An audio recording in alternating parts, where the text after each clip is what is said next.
and you were to say to all your salespeople, you give this out to all of them, you give it out to all your stakeholders, managers,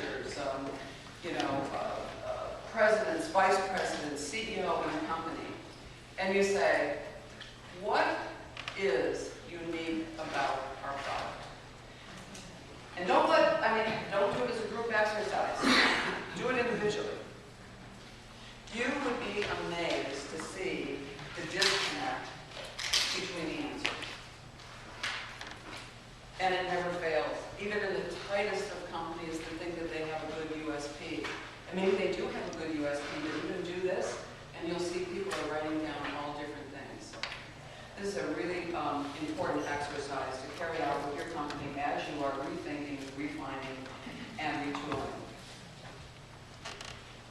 Every item should contain a value that the customer can relate to, that they can see, that they can find for themselves, that they can say, this is what I want. What is the customer's incentive to change their lives?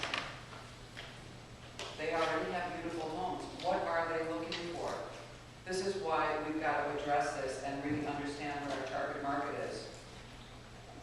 You know, a couple of tangibles we already talked about. The model, the amenities, those are tangibles. The intangibles are a little different. When you're trying to get to that peace of mind, when you're trying to get to that feel of comfort, that feel of convenience, it's all about the feelings that they can get from it.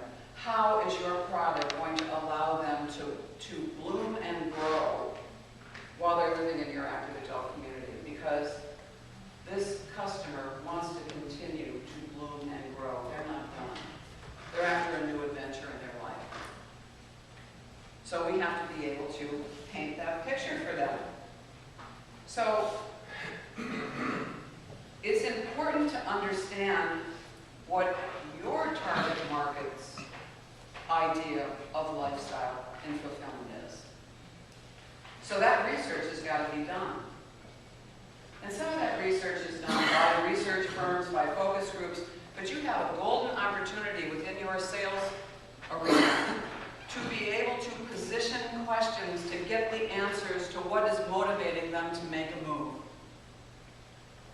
What is the lifestyle that they're seeking? There's no one answer there.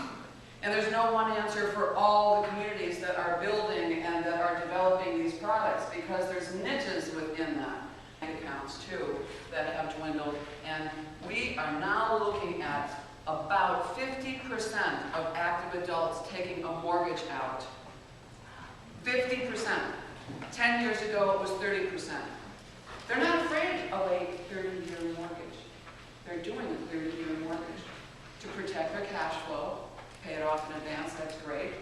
Still working, or they're using their investments as they come in to pay their mortgage. So that has changed, which is really an interesting switch. What's the significance of that financial switch? This is where salespeople are not that adept, and that is that financial conversation. Being able to get your customer to understand that they don't need to take all of their cash and put it into a cash payment into a community. Although some still are, as I said, 50% out there are taking out a mortgage of some variety of finances. So that's changed significantly. Consumer confidence has increased. Certainly, we see this happening where there's more purchases. This year was a better year than last year, and we're expecting this to be a better year in 2014. But I would say be very cautious.